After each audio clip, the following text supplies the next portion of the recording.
7º período de administração e estou aqui com meu colega Jorge. Olá, Jorge. Olá, Marília, tudo bom? Eu sou Jorge, sou aluno de administração e estou no 9º semestre. Hoje vamos entrevistar o professor Maíton França, professor da Universidade do Estado do Rio Grande do Norte e que já passou por vários cargos, né? Olá, então. Tudo bom, Maíton? Tudo bom, Jorge? Obrigada por aceitar o convite para participar do nosso Eu que agradeço projeto. aqui com você hoje. Pronto, inicialmente, Maíton, a gente sempre fala um pouco sobre a trajetória, tanto profissional como acadêmica. Eu gostaria que você falasse um pouco como você iniciou na área da economia, a trajetória acadêmica e também profissional. Ok, eu desde cedo eu gostei dessa área da área da administração, da economia, da contabilidade. Meu avô era contador. E meu primeiro vestibular foi para administração de empresas. Eu fui aprovado na Federal do Ceará, a minha família se mudou para Curitiba, no Paraná, e lá eu fui me inscrever de novo no vestibular e eu comecei a ver muitas notícias econômicas e comecei a me sentir muito atraído por elas. E o vestibular que eu fiz em seguida foi exatamente economia. Eu comecei a estudar na Católica do Paraná, depois economia. Meus pais se mudaram para Aracaju, eu fui para a Federal de Sergipe. Depois meus pais se mudaram para Natal, eu fui atrás dos meus pais. As mudanças. Aí em Natal eu não consegui transferência. Seu pai era militar, era? Não, eles trabalharam para a lista telefônica, acredito. Você sabe o que é? Sei, a lista telefônica. Lojas amarelas, tinha essa publicidade e eles vendiam para as Ah, legal. E aí as empresas deles sempre faziam com que eles se mudassem muito, né? E a gente foi parar em Natal, nos anos 90. E aí em 90 eu não consegui entrar por meio de transferência, tive que fazer vestibular de novo, entrei e pronto. E logo que estava dentro do curso de economia, já me identifiquei muito com a docência. Principalmente com a vida acadêmica, né? Eu estudava muito, fui laureado, fui orador de turmas, ou seja, me dediquei muito ao meu curso, né? Tanto que logo me formei em agosto e em outubro já estava dando aula na UERJ, já tinha sido aprovado. Então foi bem rápido. Foi super A rápido. mudança. Você também foi laureado, não foi? Foi, eu fui 2 vezes laureada na matéria. 2 matérias no curso. De relações. Foi recursos humanos, né? e chefia e liderança. Show de bola, parabéns. Foi. Ah, e teve também a administração de pequenas e médias empresas, que eu também fui. Aí, no caso, já seguiu para o mestrado também? Foi, logo que eu entrei na universidade, em 1994, né? Faz bastante tempo. E eu já tinha feito a seleção para o mestrado, que é uma associação nacional. Do jeito que vocês têm a ANPAD, a economia tem a ANPEC. Eu fui aprovado na ANPEC e fui chamado para a Federal do Ceará fazer meu mestrado lá. Nesse momento, a universidade vivia um momento muito diferente do que a gente tem hoje. A universidade não me liberou para fazer o mestrado, pedi demissão da universidade. Fui fazer meu mestrado, quando eu já tinha quase concluído o mestrado, fui ser professor da Estadual do Ceará, lá em Itapipoca, na área de economia e estatística, dava aula para o curso de pedagogia lá. E quando concluí o curso, a primeira universidade que abriu o concurso foi exatamente a UERJ, fiz o curso de novo em 98. Então, estou aqui até hoje. Era Dois destino. concursos, Era destino. Era dois. destino. Que viesse para a UERJ. Sou o único professor que tem 2 matrículas aqui na UERJ. Aí, no caso, você está sendo professor mais ou menos desde 94, né, da UERJ? Professor desde Aí, 94. como foi iniciar a docência? Para mim foi muito bom, eu sempre gostei muito de dar aula, sempre fui meio um pouco extrovertido, nunca tive problemas de timidez. Isso vinculado ao que eu gostava de fazer, que era estudar, me dedicar à pesquisa, isso para mim já foi bastante para tomar essa decisão de continuar. Você viu que se encontra na profissão? Me encontrei Na na profissão. docência? Gosto muito de dar aulas. Quando eu estava no doutorado na Florianópolis, na Federal de Santa Catarina, eu pedi ao meu professor, ao meu orientador, para ir para a sala de aula, porque eu tinha falta de dar aula. Muito legal isso. E também você ocupou cargos também na gestão pública, não foi? Como secretário estadual do meio ambiente e recursos hídricos, não foi? Fui dar 9 anos de gerente de gestão ambiental, depois subsecretário de gestão ambiental aqui de Mossoró. Passei por vários prefeitos e de 2015 até o final de 2018 fui secretário estadual, meio ambiente e recursos hídricos. Sempre na área do meio ambiente. Naquela época, né, em 2000 e poucos, não tinha ainda curso de gestão ambiental. Então, quem ocupava essa área eram profissionais de outras áreas. Sim. E a economia é uma área, você sabe que é uma área muito abrangente. Então, o economista, eles vão para a saúde, vai para a educação, uma série de áreas. Mesmo jeito da administração também. Exatamente. A administração tem a mesma essência, né, da economia. É como você... O que mais marcou, assim, essa experiência? Porque realmente foi duas áreas totalmente diferentes, assim, né? Da docência... Docência, pesquisa e cargos públicos. Isso. Na verdade, quando eu voltei do doutorado, logo que eu retornei, um colega meu, o professor Francisco Carlos, ele era secretário de cidadania. E já em janeiro ele me convidou para ser assessor lá da secretaria dele. E houve um convite do ex-reitor Milton Marques para que eu fosse pró-reitor adjunto da PROPEG, que é Pró-Reitoria de Pesquisa e Pós-Graduação. Mas a prefeita não queria que eu saísse do município, então ela me ofereceu o cargo de gerente de gestão ambiental para a gente montar aquela pasta. Então, para mim foi uma experiência muito boa, porque não havia nada... Você ia ser vice-reitor do professor? Não, eu ia ser a pró-reitor adjunto da Pró-Reitoria de Pesquisa e Pós-Graduação. O pró-reitor da PROPEG, o pró-reitor era o professor Carlos Luiz, na época. Né? Isso no mandato do reitor Milton Marques, exatamente. Aí eles conversaram, a prefeita e o reitor, e eles concordaram que eu voltasse para o município. Então, chegaram nesse acordo. Foi.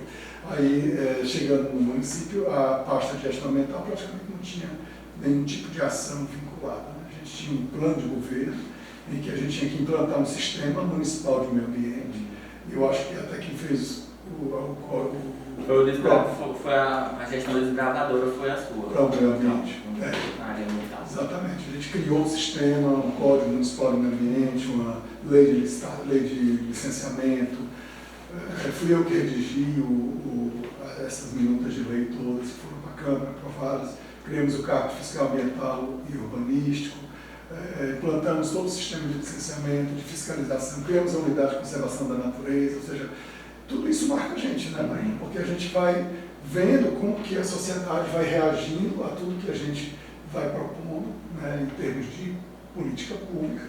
E isso é muito satisfatório, né? Isso é muito recompensador. Na Secretaria Estadual, né, de Meio Ambiente e Recursos Hídricos, eu tive uma experiência bastante diferente.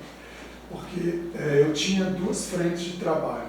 Uma frente interna, aqui no Estado, da política pública, tanto do meio ambiente como da infraestrutura hídrica, como tinha uma frente externa, tinha que atuar em Brasília, junto aos ministérios, para trazer recursos para essas políticas. Então era uma coisa completamente diferente e muito nova para mim. Né? E a gente enfrentou esses 4 anos de governo, que eu estive à frente da secretaria, enfrentou a pior seca da história do Rio Grande do Norte. Para vocês terem uma ideia, a barragem Armando Ribeiro Gonçalves, hoje ela abastece 47 municípios no estado. Naquela época ela estava só com 8% de água. A cidade de São Rafael, que é uma cidade que foi alagada pela barragem, a velha São Rafael foi totalmente exposta de novo. A gente caminhava nas ruas que era a antiga São Rafael, para você ter uma ideia do nível que nós chegamos de enfrentamento de seca. Foi um momento. O que me marcou basicamente foi esse desafio. O desafio de você não ter água e ter que fazer gestão de água. Ainda mais sendo responsável por 47 municípios. Só aquela barragem. Porque haviam outras também que estavam também em estado. A barragem de Paus Ferros totalmente seca. A Santa Cruz da Turi chegou a 20%. Né? Ou seja, a gente não tinha água. Né? Agora, o que é mais recompensador é, como eu te falei, ver o retorno da sociedade. Teve uma obra que me marcou bastante, que foi a Doutora de Parelhas até Carnaúba dos Dantas. Carnaúba dos Dantas é uma cidade pequena, Parelhas tem um reservatório chamado Boqueirão. E o governo anterior que eu participei tinha deixado uma obra inacabada dessa doutora. E por causa disso, a cidade de Carnaúba dos Dantas estava há mais de 10 anos sem ter água nas torneiras. Certo? Então, eu fui a Brasília, negociei uma verba, um recurso, consegui trazer esse recurso para concluir essa doutora. No dia que nós concluímos a doutora, foi uma festa muito grande e toda a cidade estava lá. Consegui até trazer um ministro da Integração Nacional para participar da inauguração. E você não tem ideia do grau de alegria. A primeira dama do município, por exemplo, estava lá arrumada para a solenidade, né, de inauguração. Quando ela viu a água chegando, ela foi para debaixo da água ela Sim, se divertiu com a comunidade, com todo mundo muito feliz. Tinha criança de 10, 11 anos de idade que nunca tinha tomado banho de chuveiro na vida dela. Você imagina que alegria que ela tinha de poder levar água para esse povo. Lembrei agora, tipo, daqui tem uma imagem que é bem clássica dos livros de história, que é a primeira TV a cores numa comunidadezinha do interior do Nordeste, né? Me lembrou muito isso, e tipo, essa imagem da televisão é dos anos 90, essa é da segunda... Agora, da segunda década a gente dos está anos morando 2000, em torno né? de Boqueirão de Parelhas, Armando dos Dantas, acho que 2017. Foi 2016 ou 2017, ou seja, uma coisa, como é que a gente está no século XXI, Sim. e ainda existem comunidades que vivem dificuldades, desafios como a falta de água. E também porque Parelhas nem é uma cidade tão, assim, é uma cidade pequena, mas tem uma certa estrutura, né? Realmente lá eles têm uma barragem, né, que foi construída com recursos estaduais. Essa barragem ela não seca fácil, é uma barragem muito bem construída e também localizada de forma bastante estratégica. Sim. Então é possível que essa mesma barragem abastecesse é essas duas cidades, até quem sabe até mais. Porque quando a gente estava construindo a doutora, a doutora passa na frente de algumas comunidades. E eu não deixei nenhuma delas desassistida, ou seja, a gente alterou o projeto para que essas comunidades recebessem também água. Comunidades difusas, assim, de, sei lá, 15 famílias, 10 famílias, recebiam água também da doutora. E é algo tipo assim, para ver que deve ter sido muito emocionante, principalmente de que as políticas públicas estavam chegando até esses locais, né? E as políticas públicas são bastante controversas, né? Porque a gente tem, por um lado, um objetivo, um desejo político-eleitoral, e tem um outro lado, que é um lado de visão técnica. Então, eu sempre fui convidado para participar desses cargos pelo perfil técnico, e não pelo perfil eleitoral. Eu sempre digo, eu não tenho voto, só tenho mal, tenho o meu voto. Né? Porque eu, às vezes, nem sei quem eu vou votar, mas então, imagina uma pessoa que assume o cargo de secretário que não tem um respaldo de um político. Né? É bem complicado se manter esses cargos, a não ser que a gente possa mostrar capacidade técnica de resposta, né, às demandas da população. E no seu tempo enquanto secretário, não tinha segurança da transposição, né? Que hoje em dia... A transposição ainda não está concluída aqui. Não chegou 100%. Chegou, acho que no Ceará, aí está fazendo umas obras finais para o ramal para aqui, para o Apodi de Mossoró, exatamente. Eles estão agora concluindo o ramal da Apodi, né, que fica entre a Paraíba ali, nos municípios de Major Salles, para chegar até uma barragem e aí chegar até Portos Ferros. Então, a gente já tinha concluído uma doutora antes, que era chamada doutora do Alto Oeste, né, que inclusive quem concluiu foi na época da nossa gestão, e essa doutora não estava funcionando porque a barragem de Portos Ferros estava completamente seca. Seca total. 100% seca. Um outro de água. Então, inclusive, foi questionado pelo Ministério Público como é que se faz uma doutora para se captar água de uma barragem que é a primeira que seca no Alto Oeste. Não, mas a água é a transposição de São Francisco. Então, quando essa obra recebeu aporte financeiro do Ministério da Integração Nacional, era uma obra complementar à transposição de São Francisco. Só que o ramal da Apodi foi o último a ser construído. Estão construindo ainda. Ainda estão construindo, não chegou água por ali ainda. Chegou não. Nós estamos recebendo água de São Francisco pela bacia do Piranha da Sul e pela cidade de Jardim de Piranhas. Pega ali a parte da Paraíba e desce por aí, né? Isso, vem pelo leito do rio, né? Entra por Jardim de Piranhas e chega até a barragem de Ouriçi, que já está fechada. Interessante que essas questões de água sempre é uma disputa muito grande, né? Porque na transposição também, nossa, teve muito questionamento, teve risco, teve greve de fome. Teve de tudo que você possa imaginar. É. Padre amarrado em água, o que você possa imaginar, gente. E a gente via, tipo, que a gente tá aqui dentro do Nordeste, setentrional, que é onde tem essa seca profunda, forte. E tem uns questionamentos em certas regiões ali do sul, sudeste do país. Por que faz essa transposição? Por que gasta tanto dinheiro com isso, né? Exato. Mas, tipo, é Sabe segurança quando foi que hídrica, né? a transposição de São Francisco foi primeiramente planejada? Então, Pedro II. Onde deu, o esposo da princesa Isabel, foi mandado ao Ceará para ele ver em loco a seca que estava assolando, matando as pessoas. Existia naquela época o trem da água. E quando chegou em uma cidade no Ceará, por onde passava o trem da água, as pessoas estavam mortas nas margens da ferrovia, porque o trem não conseguiu chegar, as pessoas morreram. E o Pedro II chegou a dizer aquela frase histórica, né? Que ele venderia até a última pedra da coroa dele, mas ele não deixaria o Ceará passar por aqui de novo. Ou seja, mas ele, depois ele foi vítima de um golpe republicano e teve que voltar ou ir para outro país. Mudando aqui um pouco de assunto, como teve um mestrado em economia e também um doutorado em engenharia de produção, como foi essas mudanças assim, de áreas? A gente pensa que é muito diferente, né? Mas é interessante, parece muito. Eu trabalhei, uma professora, colega minha, a professora Ieda Chaves, estava fazendo o doutorado dela lá no programa de pós-graduação em engenharia de produção, PPG, lá da UFSC.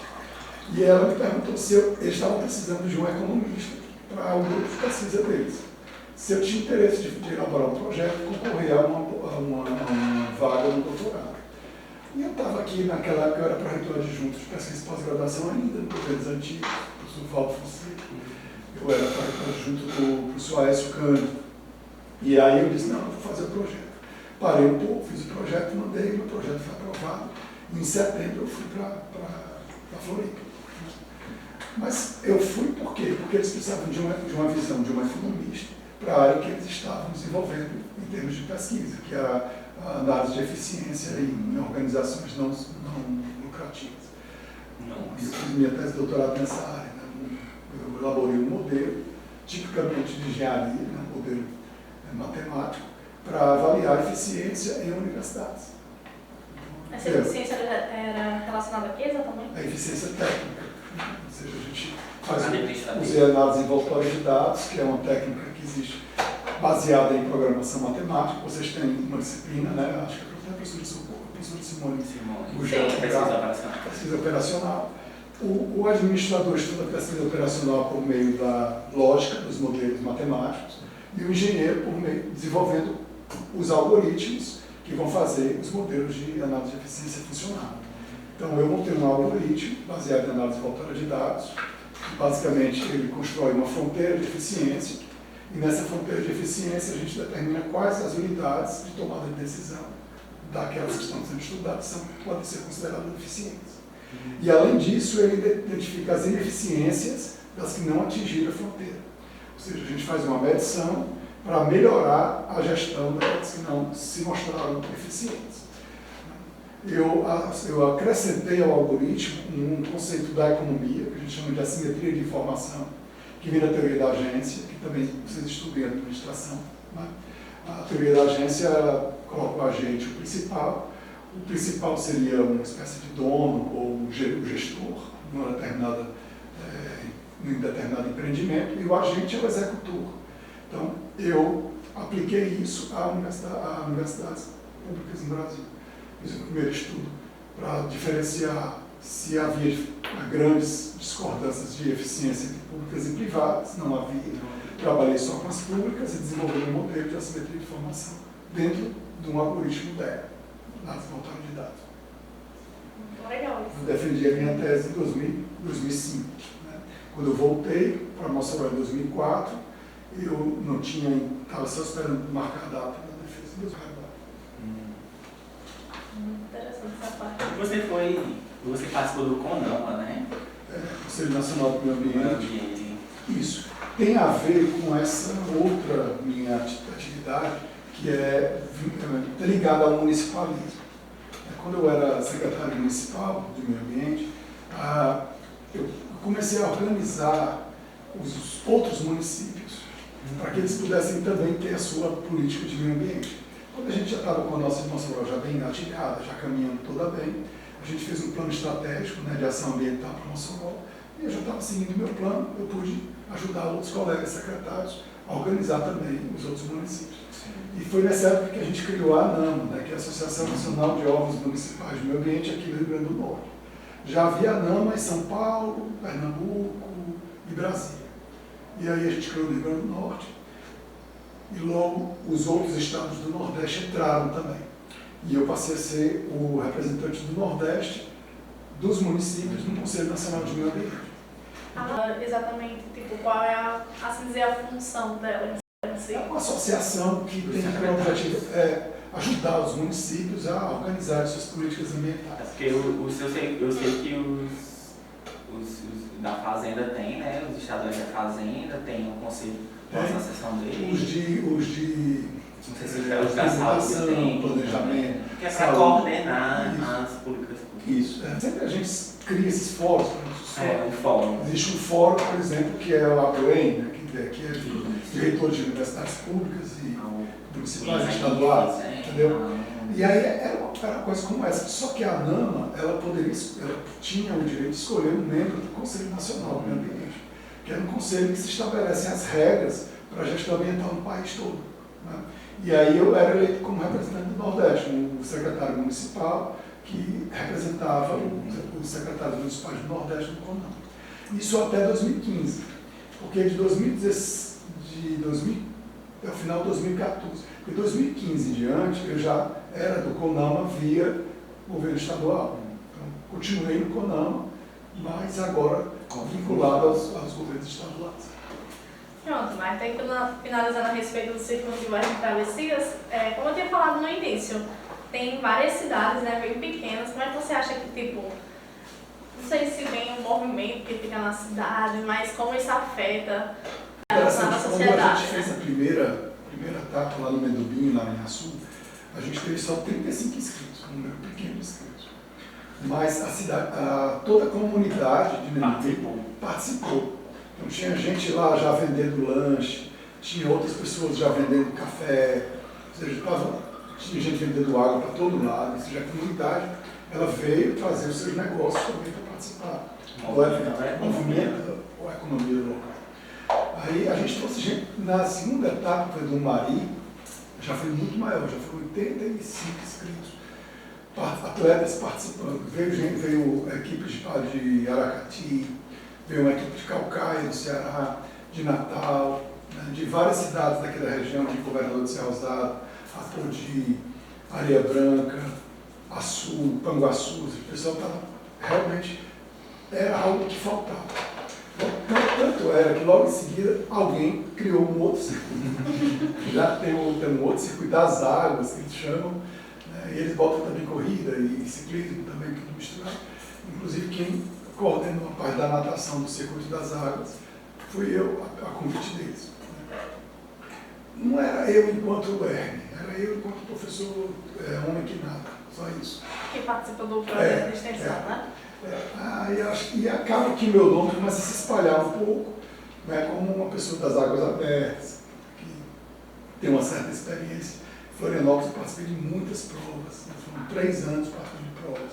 Participei do Campeonato Brasileiro de Águas Abertas, cheguei em 3º lugar no geral do ano, em 2004. Né. Essa experiência que eu tenho tentado trazer para cá. Né. A gente já tem convites de fazer travessias em Macau, outro em Areia Branca e Apodi. Apodi a gente vai fazer a 3ª etapa esse ano. No passado a gente fez no Pataxó, mas como esse ano o Circuito das Águas vai fazer uma etapa no Pataxó, no mesmo mês que a gente tinha programado o nosso, aí eu peguei e falei com o Apodi e de fato ontem mesmo eu já estava lá na Lagoa da Apodi fazendo teste de percurso com o pessoal. A gente nadou lá na Lagoa já. Vou pegar coletas, amostras da água, para fazer análise de qualidade da água, para saber se está tudo ok. Bota uma água, né? O Ernie só entra no açude depois da análise. Confirmar a balneabilidade. Depois que está confirmado. No Mendubim a gente já fez a análise, está tudo ok no Mendubim, que vai acontecer no dia 29 de junho, né, que é no dia de São Pedro, dia do pescador. A gente se junta à comunidade, que eles vão fazer uma regata de canoas. Então a gente vai fazer a natação logo cedo, e em seguida vem a regata de canoas da comunidade do Mendubim 12. Que legal. E a gente faz junto, a gente organiza junto, a gente tem um grupo de WhatsApp, discute com a prefeitura, a gente que faz tudo junto. Isso é muito interessante, porque sempre é bom, né, a pessoa ter um hobby, algo assim que goste. É bem estranho quando eu chego no departamento de economia e digo que vou coordenar um programa de extensão de travessia, né, de natação. Mas assim, eles entenderam, né, o departamento entendeu, eu acabo que nem coloco horas, né, no meu Genivalda, a professora Genivalda, ela fica assim, como é que pode? Você faz um projeto de economia, né? Mas assim, eu me aposento em breve, né? Daqui a alguns anos eu vou me aposentar e eu acho que quando eu me Vai se aposentar, dedicar totalmente às águas abertas. eu vou me dedicar a isso que minha paixão que é nadar. Então, A água e os cachorros. E aos cachorros, né? Criando um pastor alemão em Vigo. Os cachorros não tem como sair da vida da gente. Os cachorros, depois que entram, não tem mais como sair. não tem como. Quem consegue se livrar de um cachorro não tem coração, não pode ter coração, não é verdade? Lá em casa, até mesmo o da minha irmã disse que depois que não tiver mais ele, ela não quer mais nenhum. Todo mundo diz isso. Porque ela é Logo, muito logo, apegada, né? Todo mundo logo, diz logo. isso.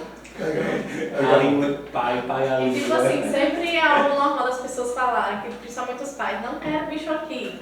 É o primeiro a se apegar. É aquela pessoa que diz, não quero aqui. É o primeiro que fica logo no ombro, cachorro. Isso Amigo, mesmo. cachorro.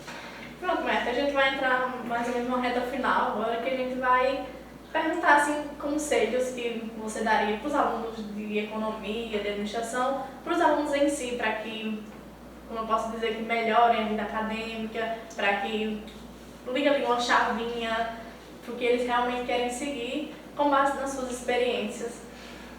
Marília, eu acho que, assim, eu oriento muito meus alunos a planejarem a própria vida, certo? Então, eu acho que vocês devem ter muitos colegas que estão ali por estarem, não estão ali com um objetivo maior de futuro, não é? Então, eu digo, olha, se está nessa condição, é melhor deixar o curso e fazer uma coisa que gosta. O mais importante é você se voltar para você mesmo, identificar aquilo que você gosta de fazer e ver de que forma que isso que você gosta de fazer vai se transformar numa oportunidade de você ganhar o seu dinheiro, de você se sustentar e seguir a sua vida, se desenvolver pessoal e profissionalmente. Então tem que haver esse planejamento. Muitas pessoas fazem um curso de graduação, terminam, saem da UEM com o diploma na mão na calçada, olha para um lado, olha para o outro, sem saber para onde vai. Então a tua vida profissional, ela começa dentro da universidade. Veja as oportunidades que você tem dentro da universidade. Você tem como professores, profissionais daquela área que você escolheu para atuar, pessoas com experiência, pessoas que estão abertas a te ajudar a qualquer momento. Então, esse é o momento de você aproveitar essa oportunidade, de receber essas orientações desses professores, porque depois que você sair daqui, o contato com eles, conosco, professores, vai ser muito menor, não é verdade? E aí, dá até uma certa angústia com relação a isso, mas é da angústia que surge a solução. Uma vez eu falei que era um desafio que surge a oportunidade de você encontrar soluções que são criativas e etc. Para você, o problema que você, enquanto estudante, tem nesse momento, é o que é que vai fazer depois que sair daqui. Esse é o problema. Agora você só vai encontrar essa resposta, não vai encontrar essa resposta sozinho. Se você for encontrar essa resposta sozinho, vai demorar muito mais tempo. Quando você estiver na universidade, você tem os seus colegas, professores, tem os colegas, tem os professores que vão poder te orientar nisso. Então, eu acho que a administração, eu sou da área de economia, eu não sou bem um economista, eu sou um professor de economia, mas, assim como a economia, a administração também são áreas tão abrangentes que você pode atuar em tantas e tantas que aí fica bem difícil você escolher realmente o que você gosta. Né? Não é verdade? Então, isso é importante que você tome essa decisão aqui enquanto está na universidade. Eu vou querer ir para o setor agrícola, né? Eu vou querer ir para a indústria, eu vou querer ser um consultor de empresa, eu vou querer trabalhar com finanças e ser um consultor financeiro. O que é que eu vou querer da minha vida? Né? Vou querer ser um administrador de podcasts? Será que existe isso? Não sei, a gente tem que encontrar aqui, associar o que você gosta àquilo que você tem que fazer, né? Para se desenvolver pessoa profissionalmente. Bom, o conselho que eu dou é esse. Aproveite a oportunidade enquanto estão na universidade. Porque depois que sai daqui, se já está difícil aqui, se sair vai ficar bem mais difícil, né? Não, é isso que eu estava pensando, porque eu estou no meu último ano, né? E tipo... Já está tarde para começar a pensar. Já deve ter planejado alguma coisa. Não, com certeza. Mas tipo, estou com um pouco de medo, porque eu não vou mexer uma retaguarda institucional, né? Como tem essa retaguarda institucional é que é a grande oportunidade de qualquer estudante de curso de graduação. E vejam o privilégio que é estar dentro da UERJ, uma universidade que é pública, que é gratuita, que os professores estão todo dia fazendo de tudo para dar a melhor qualidade possível na formação de vocês. Não vai ter outra oportunidade na vida de vocês, porque vão sair daqui entre 23 e 25 anos de idade, né? Alguns mais, outros menos, mas já passou uma boa parte do momento de tomar a decisão. Lembre-se que administradores ou empresários que são bem-sucedidos, menos do que isso, já eram milionários. Então, como é que você vai atuar, usar essa oportunidade que você está tendo? Eu acho que é importante. Aproveite, procure seus professores, veja como eles trabalham, pergunte como que eles gostam, o que é que eles gostam de fazer dentro da área e siga o seu coração, porque o mais importante é seguir o coração, fazer o que gosta e ganhar dinheiro com isso. Nadar não dá dinheiro. Nadar não dá dinheiro, nadar dá prazer, né? E dá muita alegria. Mas, e dá também alguns cliques para gerar conteúdo no Instagram, que vive disso, que é influenciador, não é verdade? Então a gente trabalha para isso, para ter em algum momento esse prazer e poder escolher fazer aquilo que gosta. Nesse momento de vocês, é o momento de se esforçar, é o momento de se dedicar. Eu tenho que passar a noite acordado mesmo estudando, não tem tudo. Na idade de vocês eu acordava às 4 da manhã, estudava até às 6 da manhã, às 8 da manhã eu já estava tudo arrumado, com pasta na mão, vendendo publicidade no meio da rua o dia todinho. Parava para almoçar e continuava vendendo. De noite parava, por volta de 5h30, 6 horas da tarde, ia para o escritório, entregava a produção, 7 horas, estava em sala de aula. Saía às 10, pegava ônibus, voltava para casa para dormir. Começava tudo de novo. Se a gente não fizer isso agora, enquanto é jovem, tem energia, o metabolismo está lá em cima, não é verdade? Depois vai ser bem difícil. É um momento de sofrer mesmo, entendeu? E não tem nenhum prazer que não tenha associado algum tipo de sofrimento anterior. Quem dizia isso era o Stanley Jevons, um economista neoclássico, um dos pais da economia. Ele dizia que a economia é uma ciência que estuda o máximo prazer, a busca pelo máximo prazer com o mínimo de sofrimento.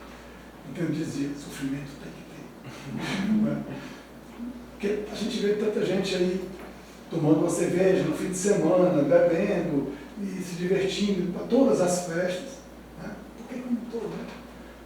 Vou também, aí eu vou e perdi aquele momento que eu devia estar estudando e me dedicando. Sabe o momento de cada coisa? Cada momento. O momento de cada momento.